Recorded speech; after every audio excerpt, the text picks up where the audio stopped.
You ever type in a password and feel your stomach drop before the screen even loads?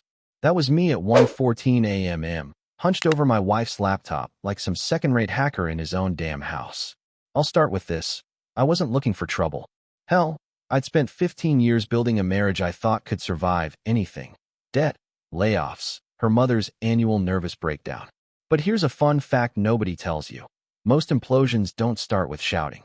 They start with whispers, the kind you almost miss if you're not paying attention. Mine started with a giggle. 2 nights ago, in the kitchen. She thought I was asleep.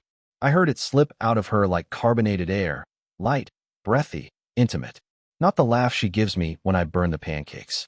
No, this one was new. New and expensive. Like something you'd hear behind the velvet rope at a club you'll never get into. Then came the texting. The way she'd tilt the phone away like the light could burn me. I'd ask who she was talking to. She'd say work. Always work. Apparently, marketing needs memes at midnight now. Sure. So, yeah, maybe I snapped. Or maybe I just got curious. Depends on how generous you're feeling. Either way, last night, I waited until her breathing hit that slow, heavy rhythm that means deep sleep. I slid out of bed, padded down the hall, and pulled her laptop from her tote. The metal was still warm from earlier. That bothered me for reasons I can't explain. I opened the lid. The screen blinked awake like an eye that had been waiting for me.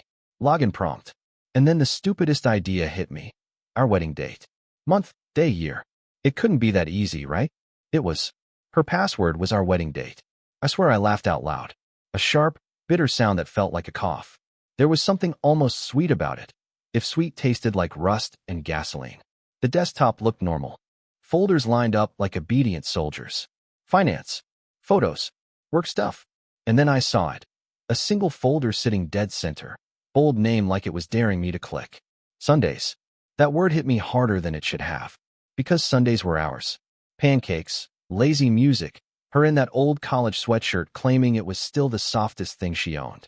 Sundays were church without the God part. Sacred. And now it was a folder on her laptop, staring at me like a loaded gun. I double-clicked. Inside, a mess of video files. No thumbnails, just gray icons stacked like tombstones. Names that meant nothing and everything.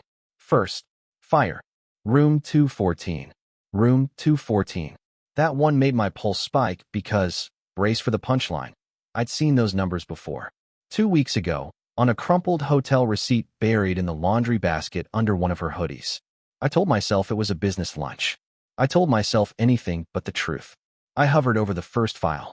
My finger was shaking, which pissed me off because I don't shake. I haven't since my dad's funeral. I clicked. The screen bloomed to life.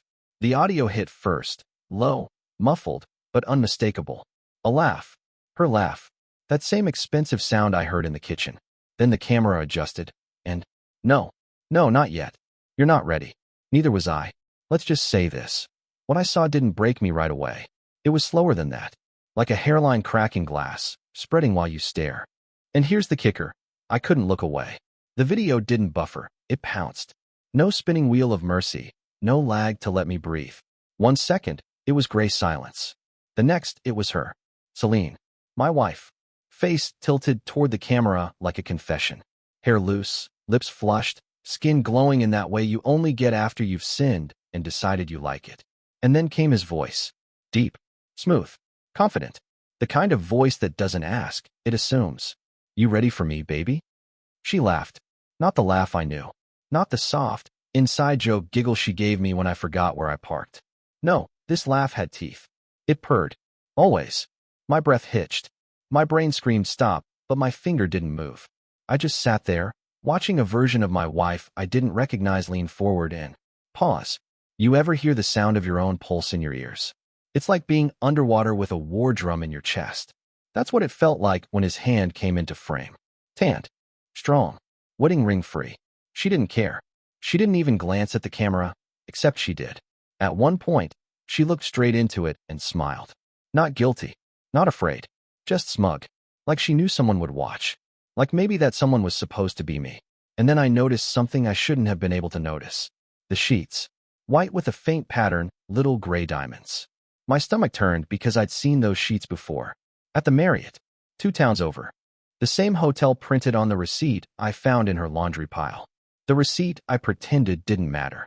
The one I told myself was for a team-building seminar. But that wasn't what cracked me. Not yet. The crack came 30 seconds later when the camera panned, just a little, and I saw the nightstand. A black leather-bound planner sat on it. Embossed initials in gold. RC. I know those initials. Everyone in her office does. Richard Coleman. The man she calls my boss every time she says, "I'm working late, don't wait up." The man I shook hands with at her company mixer 3 months ago, smiling like an idiot while he crushed my grip and looked me dead in the eye. You want to know the worst part? I didn't feel rage. Not yet. I felt stupid. Stupid for every time I reheated dinner. Stupid for every text that said drive safe. Love you while she was bent over hotel furniture 2 towns away. The video ended with her laugh, breathy, satisfied. She reached for the camera, and just before the screen went black, she whispered something so low I had to replay it twice. Delete nothing. He'll see this when it's time. When it's time. I slammed the laptop shut so hard it rattled the table. My hands were slick with sweat. My reflection stared back at me from the black screen. Eyes wide, mouth dry, like a man who just realized the ground he's standing on isn't ground at all. Because that wasn't a warning. It was an invitation. And I had no idea what the hell I'd just stepped into. You ever feel like your own house is wired against you? That's how it felt staring at that laptop, like the walls had ears and the vents were whispering get out while you can. But I didn't get out. I opened the damn thing again. Because curiosity isn't just a weakness. It's a weapon aimed at your own head. The desktop blinked back to life. Sundays still open. Those gray icons lined up like coffins. I didn't click another video. Not yet. I went deeper into her drive. Hidden folders. Hundreds of them. And here's the kicker. They weren't hidden well. Like she wanted someone determined enough to find them. Each labeled with words that sounded wrong. Phases. Clients. Bloom. I opened one called Ledger. It wasn't money. Not in the way you think. It was names. Dates. Details.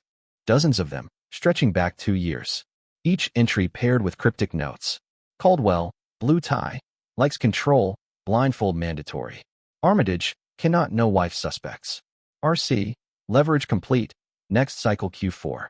And then I saw her name, my wife's name, typed neatly at the bottom of each list as handler. Handler.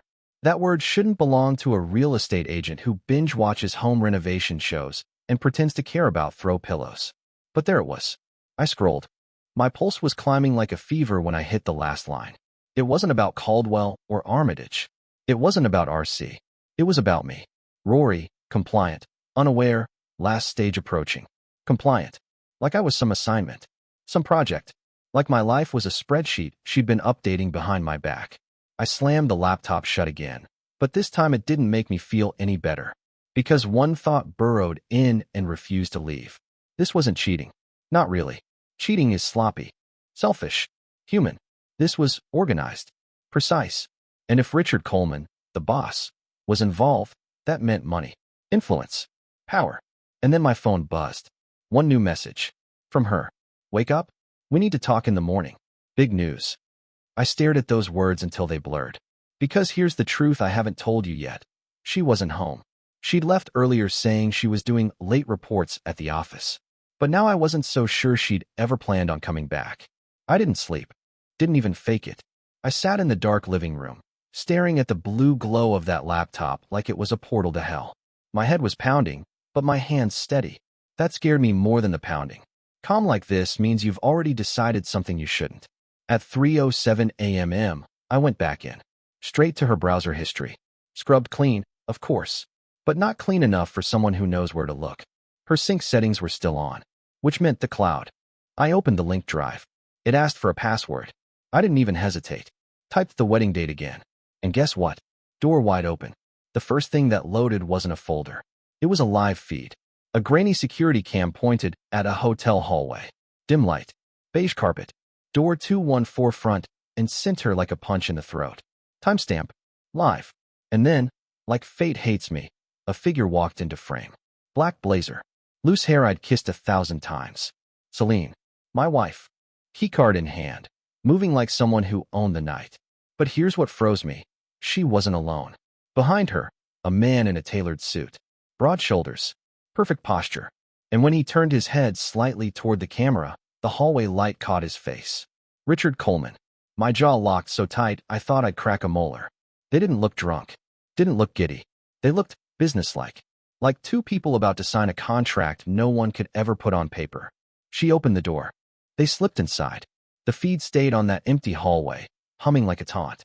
My pulse was hammering when I backed out of the feed and dug deeper into the cloud.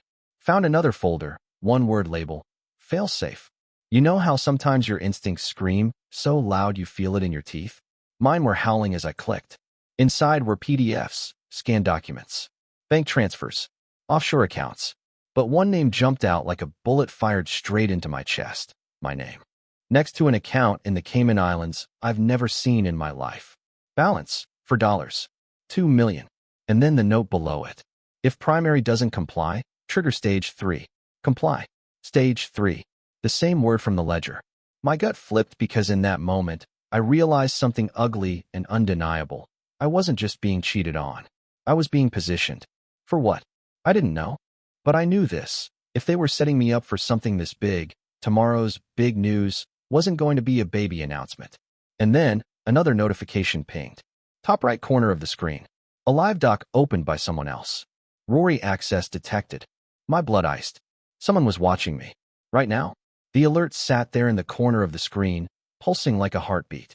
Rory access detected. I didn't think. Instinct kicked in. Yanked the Ethernet cable, killed the Wi-Fi, shut the laptop so hard it sounded like a gunshot in the dead quiet. Too late. You know that crawling sensation, like the walls are leaning in? That was me, standing in my own living room at 3:15 a.m., realizing two things. Someone knew I'd been inside their files. That someone wasn't just my wife. Because here's the kicker. Before I cut the connection, the cursor moved. On its own. Not a glitch. A human. Remote control. Watching me. Typing something. I only caught 2 words before the screen went black. Stage 3. Stage 3. Same phrase from the ledger. Same one under my name. I didn't know what it meant, but my gut told me this. Whatever it was, it didn't involve hugs and counseling sessions. I grabbed my phone. Locked the door. Checked the windows. My reflection in the glass looked like a man about to vanish, and maybe that wasn't a bad idea. Then the phone vibrated. A text. From her. Change of plans. Be home by noon. Don't go anywhere. Don't go anywhere. Cute, right? Like I wasn't already planning to torch the house and disappear under a fake name in a town with more cows than people. I thumbed the screen, almost called her. Almost screamed, what the hell is stage 3? But I didn't. Because the moment you tell the enemy you know their play, you lose your chance to flip the board. So I sat there, breathing slow, forcing calm. Because if she was coming home, I had one shot.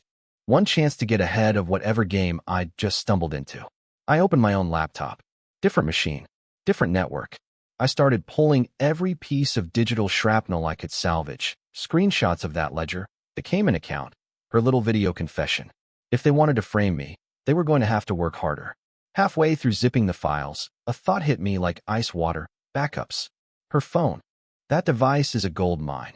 And if she's stupid enough to sync her messages like she syncs her laptop, then every dirty secret she's hiding is sitting in Apple's cloud waiting for me. I spun to the hallway closet, yanked down the shoebox where we keep old tech for recycling. Dug until my fingers hit cold glass. Her previous iPhone. Cracked screen, dead battery. But not wiped. I knew her. She's sentimental with tech. Keeps everything just in case. Plugged it in. Watched that little Apple logo glow like a sunrise over hell. My heart was a jackhammer. Because if this worked, I'd know everything. Every message. Every photo. Every plan she made while kissing me goodnight and plotting my destruction. The phone blinked alive. Asked for the passcode.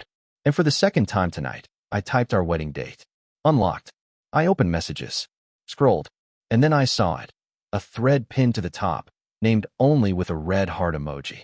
Hundreds of texts. I tapped. The first message at the top wasn't from her. It was from him. Richard Coleman. Tomorrow he learns the truth. Stage 3 by noon. Make sure he doesn't run. And her reply, timestamped 2 hours ago, while I was sitting in this very room drowning in tequila and denial. He won't. Trust me. By tomorrow, Rory's not going anywhere. You ever feel the air leave a room without the windows opening? That's what it felt like reading those words. Because suddenly, it wasn't about betrayal. It wasn't even about love. This was a setup. A full-scale takedown. And I had less than 9 hours to figure out why. before they turned me into something I couldn't come back from. You ever sit perfectly still because moving feels like it'll set off a landmine? That was me at 4:02 a.m., gripping that cracked iPhone like it held my last breath. 9 hours. 9 damn hours before stage 3. And I still didn't know the why. Why me? Why a Cayman account in my name? Why the hell was my wife playing handler in a game I didn't even know existed? I scrolled through the thread, fingers numb, eyes burning. The deeper I went, the uglier it got. This wasn't some fling with hotel sex and stolen weekends. This was a blueprint. A campaign. Coleman wasn't just her boss. He was running something. A name kept popping up in the messages like a shadow. Vanguard Initiative. Sounded corporate. Sterile. Like a hedge fund. But the way they talked about it? No. This wasn't finance. This was leverage. One text from Coleman chilled me more than the others. Board signs off next quarter. Compliance protocol triggers automatically.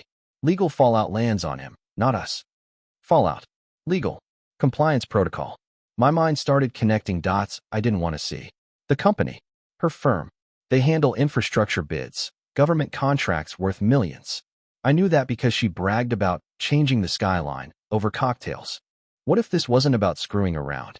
What if it was about money so dirty they needed a fall guy? And guess who fits perfectly? Husband with no ties to their business. Shared address for easy paper trails. Accounts I didn't open but exist in my name. Oh, and the cherry on top? My own job in data audits. Close enough to understand numbers, far enough from their circle to look like an independent bad actor. They were building a ghost. Me. And by noon, the world would know Rory Prescott as the genius behind a multi-million-dollar fraud he never touched. And then I found the message that ripped the floor out from under me. It wasn't from Coleman. It was from her. Sent 3 weeks ago. Do we really need to take it this far? He's not a bad guy. Coleman's reply came 5 seconds later. You knew the deal. No loose ends. Loose ends. That's me. That's my name with a balance of $4. $2 million in a Cayman account. That's a ledger that calls me compliant. That's stage 3 waiting to land like a hammer. My hands were sweating so bad the phone nearly slipped when I saw the next text. Today's instructions. Flight confirmed. Cayman drop is tomorrow night. He signs before noon. Or what? They didn't finish the sentence. They didn't need to. That's when something in me snapped. Not like rage, not yet. More like clarity. Cold and surgical. Because if they think I'm walking into their trap like a dumb animal, they've forgotten one thing. Animals bite when they're cornered. So I opened my laptop, not hers, mine, and started building my own plan. I pulled the files I'd saved, encrypted them 6 different ways, and uploaded copies to 3 separate cloud vaults under burner emails. Scheduled a timed release to every major investigative journalist in the country if I don't cancel by midnight. Insurance. Check. Next move. Find out exactly where Vanguard Initiative keeps its skeletons, and use them to smash the cage they're trying to lock me in. But before I could even close my laptop, the doorbell rang. 4:47 a.m. Who the hell rings a doorbell before dawn? The bell didn't just ring, it held. One long, grinding buzz that said open up, or we do it for you. 4:47 a.m. Pitch black outside. My gut said FBI, but my gut's been wrong before. I slid silent across the floor, barefoot, heart punching my ribs, and peeked through the side curtain. Not a badge. Not Coleman. Not her. It was Eli. My best friend since 9th grade. Guy who helped me move into this house, who toasted my wedding, who knew every version of me, good and bad. He was standing there in a black hoodie, rain dripping off his beard, eyes darting like he'd swallowed gunpowder. And in his hand, a phone, glowing with something I recognized instantly. The same red heart thread I'd just been reading. I opened the door. No words, just a hand to his chest, pulling him inside before the neighbors saw. What the hell, Eli? My voice came out low, raw. Why are you? She sent me, he cut in. Voice sharp, wired. Celine.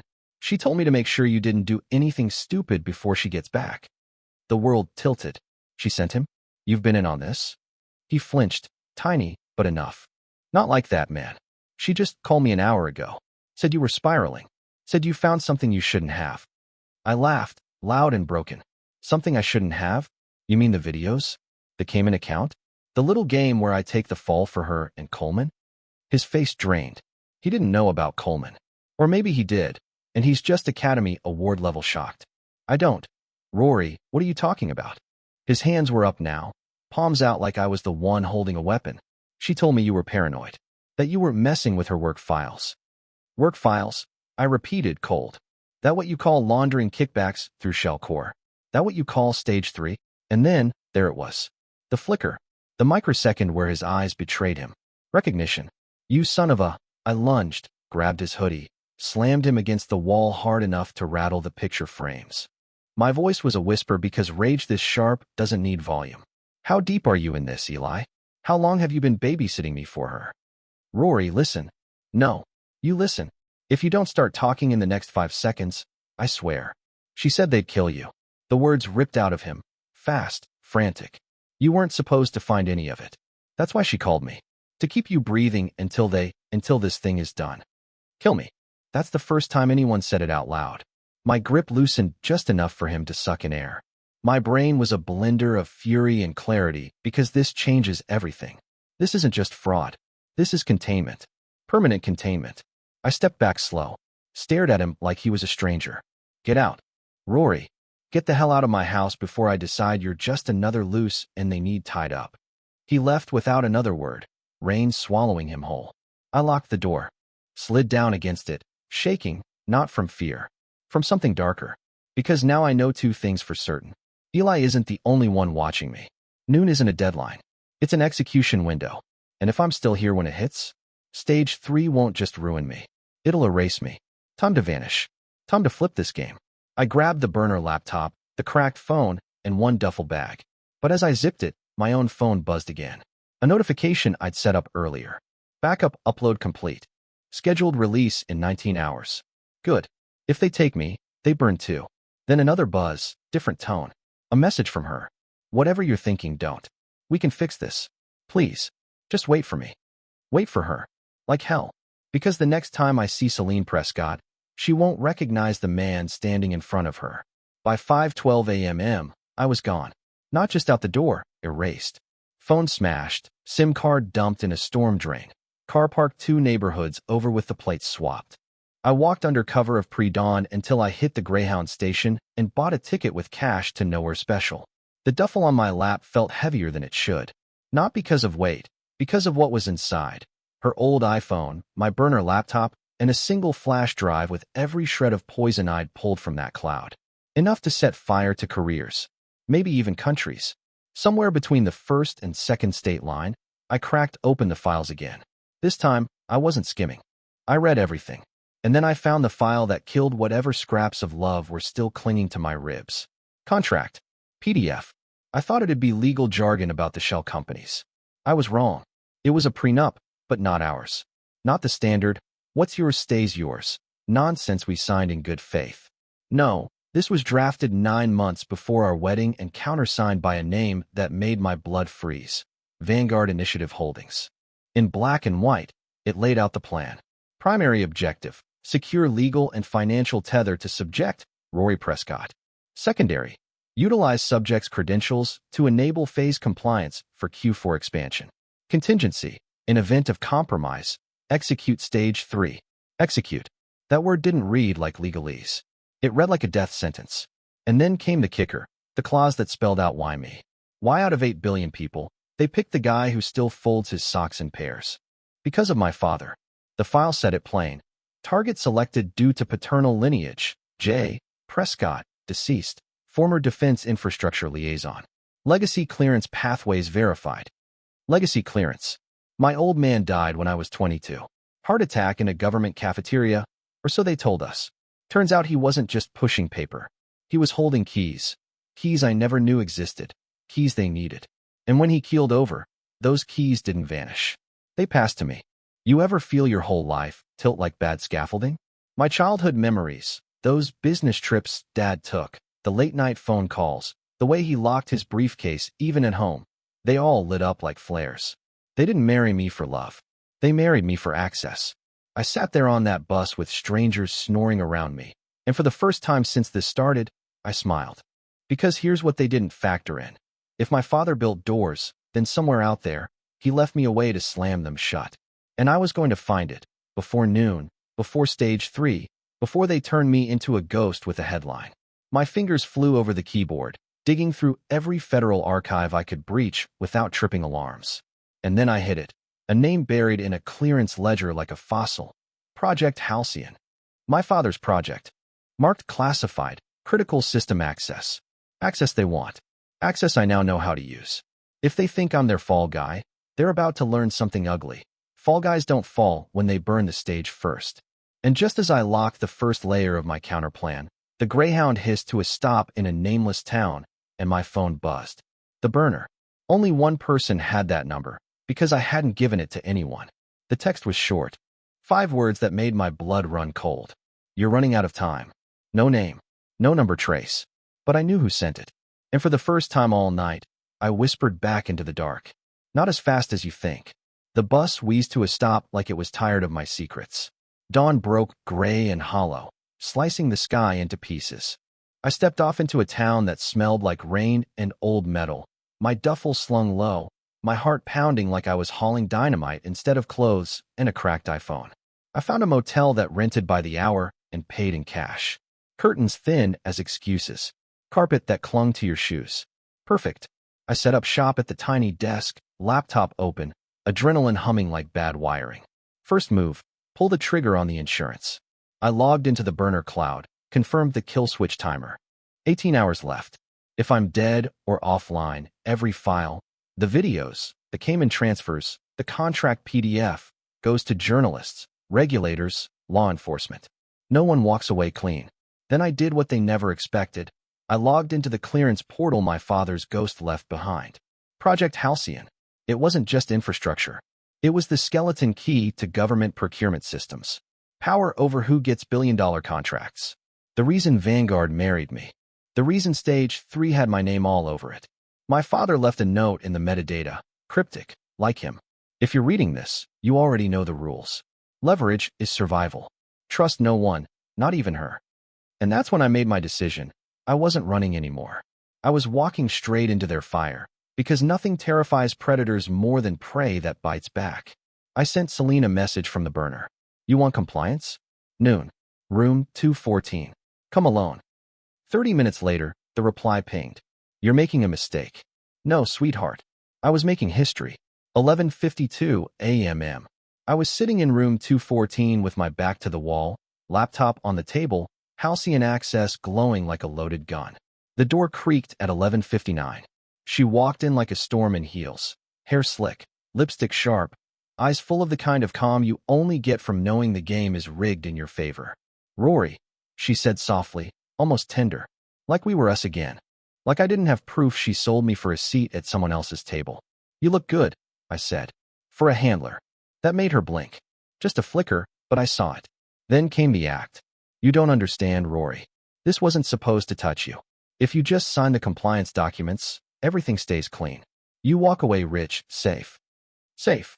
The word tasted like rust. I slid the laptop toward her, screen angled so she could see the line of code, glowing red. Access transfer. Initiated. Her smile faltered. What did you do? I gave Halcyon to the one group you can't bribe, I said. Press. Government watchdogs. Everyone with a badge and a grudge. Files drop in 17 hours unless I stop it. She stepped closer, voice low, coaxing now. You're killing us both. No, I said, leaning in, letting her see the truth burn in my eyes. I'm killing Vanguard. And I'm making sure your boyfriend Coleman spends the rest of his life learning how to file appeals. Her mask cracked then. Just a hairline fracture, but enough. You think they'll let you walk after this? They won't find me, I said. But they'll find you.